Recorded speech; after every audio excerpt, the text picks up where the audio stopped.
ಆತ್ಮೀಯ ವೀಕ್ಷಕರೇ, ಯುವ ನಿಧಿ ಫಲಾನುಭವಿಗಳಿಗೆ ಒಂದು ಗುಡ್ ನ್ಯೂಸು ಮತ್ತು ಕೆಲವೊಂದಿಷ್ಟು ವಿದ್ಯಾರ್ಥಿಗಳಿಗೆ ಜುಲೈ ತಿಂಗಳ ಸೆಲ್ಫ್ ಡಿಕ್ಲರೇಷನ್ ಮಾಡಿಸ್ಬೇಕಾದ್ರೆ ಪ್ರಾಬ್ಲಮ್ ಆಗ್ತಾ ಇದೆ. ಇದಕ್ಕೆ ಏನು ಪರಿಹಾರ ಅನ್ನೋದನ್ನು ಕೂಡ ತಿಳಿಸ್ಕೊಡ್ತೀನಿ. ಮೊದಲನೇದು ಗುಡ್ ನ್ಯೂಸ್ ಏನಪ್ಪ ಅಂದರೆ ಮಾರ್ಚ್, ಏಪ್ರಿಲ್, ಮೇ ಮತ್ತು ಜೂನ್ ತಿಂಗಳ ಅಮೌಂಟು ಕೆಲವೊಂದಿಷ್ಟು ವಿದ್ಯಾರ್ಥಿಗಳಿಗೆ ಅಮೌಂಟು ಕ್ರೆಡಿಟ್ ಆಗಿಲ್ಲ. ಜೂನ್ ಮತ್ತು ಮೇ ತಿಂಗಳ ಅಮೌಂಟು ಸದ್ಯಕ್ಕೆ ಬರೋದಿಲ್ಲ, ಅದ್ರ ಬಗ್ಗೆ ಯಾವುದೇ ಎಕ್ಸ್ಪೆಕ್ಟೇಷನ್ ಇಟ್ಕೊಳ್ಳೋಕೆ ಹೋಗಬೇಡಿ. ಬಟ್ ಮಾರ್ಚ್, ಏಪ್ರಿಲ್ ತಿಂಗಳ ಅಮೌಂಟ್ ಏನಿದೆಯಲ್ವಾ, ಇದೇ ಜುಲೈ 30ನೇ ತಾರೀಕು ಒಳಗಡೆ ವೆರಿಫಿಕೇಶನ್ ಪ್ರೋಸೆಸ್ಸನ್ನು, ಅದರ ಜೊತೆಗೆ ಹಣಕಾಸು ಇಲಾಖೆಯ ಕಡೆಯಿಂದ ಫಂಡ್ ರಿಲೀಸ್ ಮಾಡ್ತೀವಿ ಅಂತೇಳಿ ಕರ್ನಾಟಕದ ಹಣಕಾಸು ಇಲಾಖೆಯ ಸಚಿವರಾಗಿರ್ತಕ್ಕಂಥ ಡಿ ಕೆ ಶಿವಕುಮಾರ್ ಅವರು ಪತ್ರಿಕಾಗೋಷ್ಠಿಯಲ್ಲಿ ಈ ವಿಚಾರವನ್ನು ವ್ಯಕ್ತಪಡಿಸಿದ್ದಾರೆ. ಬಟ್ ಇದು ಯಾವ ಮಟ್ಟಿಗೆ ಕಾರ್ಯರೂಪಕ್ಕೆ ಬರುತ್ತೆ ಅನ್ನೋದನ್ನ ಕಾದು ನೋಡಬೇಕು. ಅದರ ಜೊತೆಗೆ ಕೆಲವೊಂದಿಷ್ಟು ವಿದ್ಯಾರ್ಥಿಗಳದ್ದು ಜನವರಿ, ಫೆಬ್ರವರಿ ತಿಂಗಳ ಅಮೌಂಟು ಕೂಡ ಬಂದಿಲ್ಲ. ಅಂತ ವಿದ್ಯಾರ್ಥಿಗಳು ಏನು ಮಾಡಬೇಕು? ಇನ್ನು ಕೆಲವೊಂದಿಷ್ಟು ವಿದ್ಯಾರ್ಥಿಗಳಿಗೆ ಮಾರ್ಚ್, ಏಪ್ರಿಲ್ ತಿಂಗಳ, ಅಂದರೆ ಎಲ್ಲ ವಿದ್ಯಾರ್ಥಿಗಳಿಗೂ ಮಾರ್ಚ್ ಮತ್ತು ಏಪ್ರಿಲ್ ತಿಂಗಳ ಅಮೌಂಟು ಪೆಂಡಿಂಗ್ ಇದೆ. ಇದು ಜುಲೈ ಮಂತ್ ಎಂಡ್ ಒಳಗಡೆ ವೆರಿಫಿಕೇಷನನ್ನು, ಅಂದರೆ ಪ್ರೊಸೆಸ್ಸನ್ನು DBT ಮೂಲಕ ಡೈರೆಕ್ಟಾಗಿ ಫಲಾನುಭವಿಗಳ ಖಾತೆಗೆ ಹಾಕೋ ಪ್ರೊಸೆಸ್ಸನ್ನು ಕಂಪ್ಲೀಟ್ ಮಾಡ್ತೀವಿ.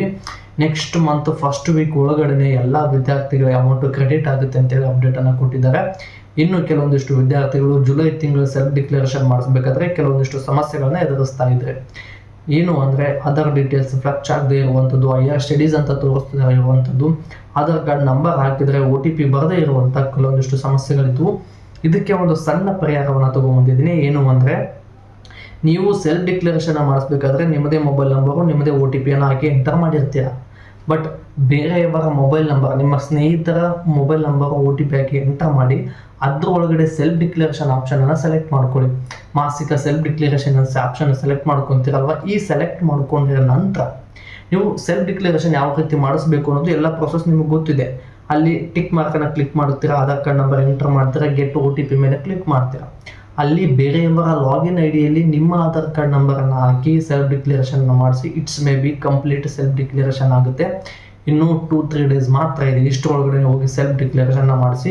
ಇದಿಷ್ಟು ಸೆಲ್ಫ್ ಡಿಕ್ಲರೇಷನ್ ಪ್ರಾಬ್ಲಮ್ ಆಗಿರ್ತಕ್ಕಂಥ ವಿದ್ಯಾರ್ಥಿಗಳಿಗೆ ನನ್ನ ಕಡೆಯಿಂದ ಬಂದಿರತಕ್ಕಂಥ ಒಂದು ಸಣ್ಣ ಸಲಹೆ. ಇದನ್ನು ಒಂದ್ಸಲ ಟ್ರೈ ಮಾಡಿ ನೋಡಿ. ನಿಮ್ಮದು ಯಾವ ತಿಂಗಳ ಸೆಲ್ಫ್ ಡಿಕ್ಲರೇಷನ್ನು ಅಮೌಂಟು ಕಂಪ್ಲೀಟ್ ಆಗಿದೆ, ಜುಲೈ ತಿಂಗಳ ಅಮೌಂಟು ಸೆಲ್ಫ್ ಡಿಕ್ಲರೇಷನ್ ಕಂಪ್ಲೀಟ್ ಆಗಿದೆಯೋ ಇಲ್ವೋ, ಅದರ ಜೊತೆಗೆ ಯಾವ ತಿಂಗಳ ಇವನಿದೆ ಹಣ ಪೆಂಡಿಂಗ್ ಇದೆ, ನೀವು ಯಾವ ಜಿಲ್ಲೆಯಿಂದ ಈ ವಿಡಿಯೋನ ನೋಡ್ತಾ ಇದ್ದೀರೋ ಅನ್ನೋದನ್ನು ಕಮೆಂಟ್ ಬಾಕ್ಸಲ್ಲಿ ತಿಳಿಸಿ. ಮತ್ತೆ ಮುಂದಿನ ವಿಡಿಯೋದಲ್ಲಿ ಸಿಗೋಣ. ಧನ್ಯವಾದಗಳು ಸ್ನೇಹಿತರೆ.